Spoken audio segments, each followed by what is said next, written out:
Hey, what's up, family? How y'all feeling? My name is Twan with the T. Everybody know that, but yeah, I just wanted to get on here right quick and just thank God for just life. Everybody have a story to tell. Our life is a story. It's a lot of stories that we gotta tell. To certain people, some things you can't believe that happened to you in your life, and some people, are people that try to plan their life, and God decide to plan himself. Some people say, if you tell God your plans, you want to hear God laugh, tell him your plans.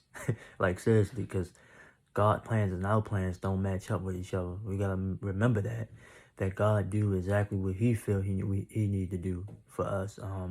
He have a different plan for us. And sometimes, if we want things to go a certain way, it won't go that way. Sometimes God wants us to go left. I'm sorry. If God wants us to go right or left, you know what I'm saying? We want to go another way on south, north, south. We gonna go the way that God wants us to go. Real talk. Either way, we're gonna be trying to go our way, and then our way never works, or it might work for a couple of months or a couple of years, and then it won't work no more. But in a way, God will come to you and tell you, show you, matter of fact, that it's his way or no way. He give us free will so we can decide what we want to do. But on the real, when God have a calling on your life, when you favored by God, you will know, because you cannot get away with anything. Like me, I cannot get away with anything. I do something wrong, it come right back on me. You know what I'm saying? And I feel strongly convicted. The more and more I get closer to God, the more and more I get stronger. The more and more I understand more of like how God works. Like, God is amazing. You know what I'm saying? He's omnipresent. You know what I mean? He's a spirit, a great spirit that shows us different things in life. Like, he have a lot for me in my life I don't understand right now a lot too, but I had to go through some things, because God had to show me, you know what I'm saying, like, this ain't the way I want you to go. I want you to go this way, and wait patiently until I tell you what's the next step. Sometimes we gotta wait patiently on God, no matter how we feel or what we want to do. Because sometimes, we gotta wait long. Sometimes it's a long wait for certain things, and we like, all right, I want to go my way. But you go your way, I promise you, you're gonna regret going your own way. I regret going my own way so many times. I was recently in jail with some brothers, for falsely being accused of something. But God had me in there for a reason, to help brothers and to help me too. It wasn't just for me to help brothers, but God brung me together with brothers that needed God. You know what I'm saying? Not me, but needed God. On the real. Like, it's a blessing to have people around you that, is God sent. I mean, you got people that is gangsters, people that basically, you feel me, that street life. Some people that wasn't street. Some people that just got into a bad situation. You feel me? But like, be honest with you, the brothers I met in there, I'm gonna tell you, I was hated. I was hated amongst the people who didn't like me because I was humble, because I was stay still and stay to myself. I was in there for 21 days, and I never been in jail that long before, but I thank God for what he have done. I had a DUI before, was in jail one day. Every time I went to jail was one day. License suspended years ago, DUI years ago. So I just thank God for that experience, because there was some brothers that in there that renewed their prayer life, that it helped them to get saved. I didn't say the words to them, but God was really working through me to pray with these brothers every night. I ain't gonna lie. One day I was in a cell with this brother. You know, um, him man was cool, but he wasn't into the church, thing. So I was like, I'm not gonna bother him. But there was one particular brother who was, wasn't in my cell, but he was like he was in another cell, but man, him was cool. We was connecting together, good brother. He was in there for a mistake. You know what I'm saying? That happened. Self-defense mistake that, he couldn't afford a lawyer, so he had to do what he had to do. But God sent me in there to help him and sent him in there for me. You know what I'm saying? Like, be honest with you, it's just his spirit was so uplifting. You know what I'm saying? And I really couldn't understand it. But I had a vision a week prior before I went to jail. I had a vision that I was going to be in there, that had to go through the process, and also was praying with brothers.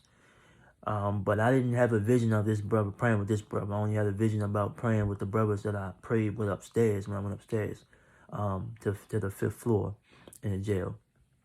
But what's funny is the brother who I prayed with, or we were talking about God, he was a good brother, a good-hearted brother, There's so many people in there who get into stuff and people bothering them, and, they got to do what they got to do, to be honest with you, But I pray that brother is released, and I pray that God is healing that brother, and that brother surrendered to God. But also I went up to the 5th floor with brothers, and it took me like a few days. And I started praying with brothers, different brothers. Like, I don't know how it got started, but got started. And it was funny because the deja vu, the vision that I had, I was praying, you know what I'm saying? It was like 4 different brothers, 5 or 6. It was brothers who was different religions who came to pray. Some Muslims didn't come because they had their own prayer time, but brothers who were different religions, apostolic, Jehovah Witness, and brothers who wasn't religious at all, but God sent me in there for a reason, because a week prior, I started, praying to God more. I started reading my Bible more. I started doing more of what God wanted me to do, and I had, God was telling me that, showing me, like, you about to go. I'm sorry, I got to take you through this, but I got to take you through this because I've been going through a whole custody battle with my ex-wife, who lied on me. I'm going to be honest, in the beginning, it was domestic violence, and I did, do domestic violence. I did. I got to be honest with you. I didn't do a lot of things that she said I did, but I used to throw stuff, and I would, grab her and stuff like that, if she, would slap me and stuff like that. But we had a toxic relationship, but I gotta be honest, I was a madman at that time. This was last year, about to be 2 years, matter of fact. I was a madman, and I became a monster with this woman, a narcissistic woman, who manipulated me, and I allowed her to manipulate me. So me having to go through this, she been trying to get me in jail for the last year, and it finally worked because she lied to my probation officer. I was on probation for the domestic violence because I admitted, okay, listen, I did wrong, and I want to admit that I did wrong, so I admit I did wrong. I had to pay for what I done, and then I had to pay, with not getting my son alive because of what she put on me, and I put on myself. I gotta be honest, I put that on myself as well. And to be honest, it's been hell. It's been a lot of hell going on, but God been really teaching me. God been really teaching me how to be humble, how to, be slow to anger and fast to listening to Him. But I'm telling you, this experience has taught me a lot, and God told me, what He's gonna do with me and my son. He told me, so my thing is, I know that. I know it's about to happen. All the lies that she told, because she told lies about me slapping her, hitting her, and I never hit this woman. And I'm be honest, I never hit this woman with my physical hand. I never did, but I did some things that was domestic violence, and I gotta be honest with you, I did. As a man, I gotta be honest, I did, and I have to admit my faults. But she lied so much on me, and then she tried to say I was still doing it. I was harassing her and everything, and and the lies caught up with her. It's catching up with her now. It took 21 days for them to realize that she was lying, but God was doing something. Help. God was doing something in me to change me and to help me to trust Him more, because I had a problem with trusting Him. At one point, I couldn't even look at this woman, or even somebody mention this woman, I'd get angry. Now, God has changed me. I don't even get bothered by what the woman do. Sometimes I still do because I'm a person, but she won't never know. But I'm telling you, everything was dismissed, and now we're still going through the custody battle right now, the custody situation.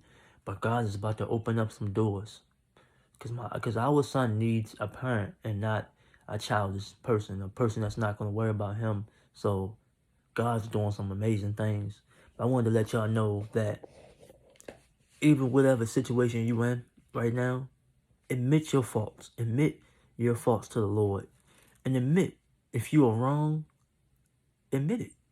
Because you can be feeling like you're being wronged, but just because you're being wrong don't mean that you didn't do wrong. And you got to realize, people, like, we got to realize that as people, we do wrong too. And one thing about us, when people do us wrong, we go do them wrong right back. Oh yeah, I'm going to get them. All right, I got it. I used to be like that. Like, all right, oh shit, she want to do that? Oh, I'm going to do worse. I used to do worse to my ex-wife. Cuss her out.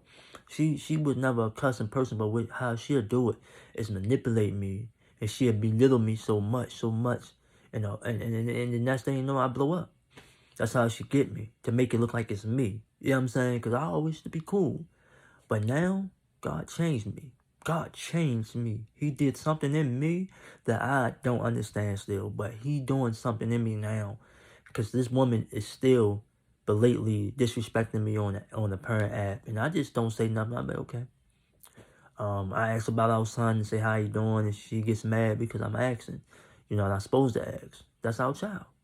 You know, so, you know, she might try to, she might have a long paragraph, speak about, and then I'll be like, okay, thanks for the update. She'd still tell me how you doing, but then, you know, fuss me out in the mix of it. But I'll be like, okay, thanks for the update. Because my thing is, I'm not worried about her. I'm not worried about her. You know, that's the thing about it. When you're enemy, and it's not the person, it's the spirit. She got an evil, narcissistic manipulation spirit on her. That been on her, that been getting her way since I don't know when, but she been getting her way for a while. And now, you dealing with God's child. God's favor. When somebody dealing with God's favor, God said, don't touch my anointing. Do not touch my anointing, and do my prophets no harm. He mean that. He means that. When God say that, he means that.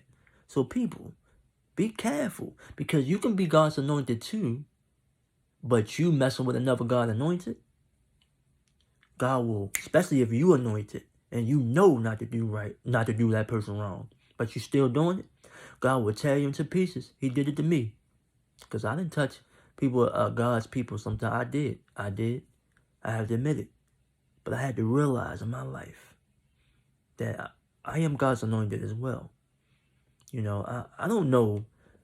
If you're doing wrong and if you're doing evil, you're not God's anointed. You don't know God. God don't know you because you're doing wrong. But if you change your life, just like someone asked me, like, you know, what if she changed? No, if she changed, if God renew her spirit and she surrendered to God fully, it would be different for me. Like, I forgave her already. I forgave her. You know what I'm saying? So I gotta continue forgiving her every day though, because it's always something going on with this woman. You know, but my thing is, I forgave her because ain't nobody, like my pastor said, I haven't met the person today that is worth giving my seat up in heaven. It's not worth it. And to me, it's not even about my seat in heaven. It's about living for Christ. It's about living for the Father. I love God. I've been loving God since I was 17 years old, maybe younger. God been in me for so long, and 34, it took me to now to really be in him. It took me to now to have to go through what I had to go through. The whole pain, the hurt, all that. The shaming, people looking at you like you were hurt, like you beating on this woman. You did this to this woman, and she got people thinking that you abusive, like you really abusive, you know, and like you a monster. You know what I'm saying? I'm gonna be honest. Like I was abusive. She was abusive too, you know. But it doesn't make a one right. It don't make a wrong right. I was abusive mentally and physically. Even though I didn't hit this woman, I still would grab this woman.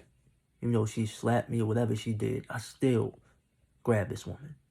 So I gotta be honest with that. I admit that I did wrong. I never in my life, been through this before. But that evil spirit this woman had a hold on me. It had a hold on me that I could never understand. And I've been reading about and looking up narcissistic spirits.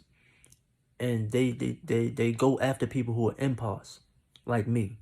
Kind-hearted people who will give their all, like my mother. People who will give their all. I will give my all. Like her son, you know what I'm saying? Her other son, we have a 1-year-old together, and she have a 8-year-old who, from another, relationship. Me and her son was tight, and now that boy still looks for me to the day. But God is gonna make it all right.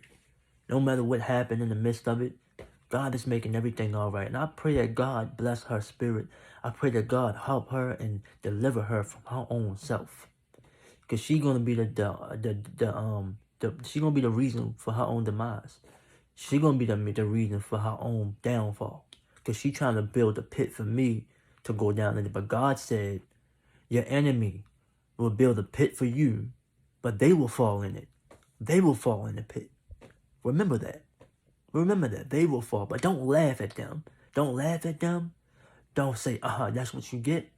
Because God will do the same thing to you. Again, don't be glad that they going through what they going through. Don't be glad. Don't be happy. Pray for them. Have a pure heart in what you do. Because God don't play.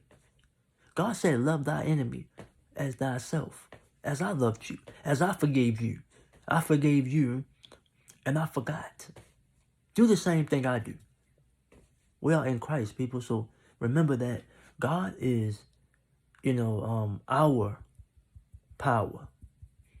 God give us the strength. God is the one who deliver us. God delivered me. I had to go through all that anger, that frustration. And before I met this woman, I felt like I was doing good. I was doing so good. I felt like I was. But I wasn't in God. I wasn't in God. So God is a jealous God. When you're not in God, when you're not in Him, God will turn your life around a whole tornado will turn your life around. This woman came in my life at the right time.